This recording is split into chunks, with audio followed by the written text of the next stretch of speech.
அனைவருக்கும் கணித வணக்கம். இப்போ பார்க்க போகிறது 7ஆம் வகுப்புக்குரிய கணக்கு பயிற்சி 1 முதல் பருவம்.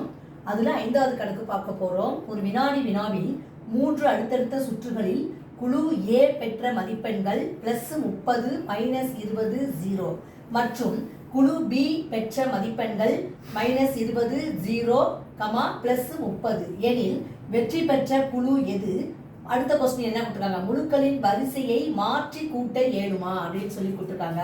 இப்போ கொடுக்கப்பட்ட கணக்கில் குழு A பெற்ற மதிப்பெண்களுடைய டோட்டல், குழு B பெற்ற மதிப்பெண்களுடைய டோட்டல் போட்ட ரெண்டு எப்படி இருக்குன்னு பார்ப்போம். ஃபர்ஸ்ட் குழு A-ஓட மதிப்பெண்கள் என்னென்ன இருக்கு? +30, அடுத்து +-20 +0 ஈக்குவல் டு, இப்போ பாருங்க இது பிளஸ் இது மைனஸ் இருக்கு, வேறுபட்ட குறியீடு என்ன செய்யணும்? கழிக்கணும். இப்போ 30ல 20 கழிச்சா 10, பெரிய குறியீடு வந்து பிளஸ் 10, 10 0 கூட்டினால் 10 தான்.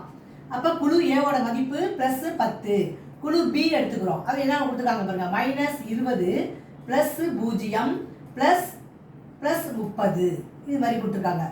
இது மூணையும் கூட்டுறோம், -20ல 30 கூட்டுறோம், இது வேறுபட்ட குறியீடு கழிக்கிறோம். 30 20 கழிச்சா 10 +10. அப்போ இதுவும் சமமாகவே கிடைச்சிருக்கு.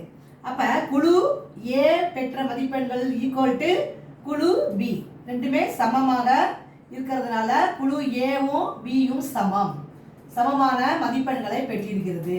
அடுத்த கொஸ்டின் என்ன கொடுத்துருக்காங்க, முழுக்களின் வரிசையை மாற்றி கூட்ட இயலுமா அப்படின்னு சொல்லி கேட்டிருக்காங்க. முதல் கொஸ்டின் குழு Aவும் குழு Bயும் சமம்.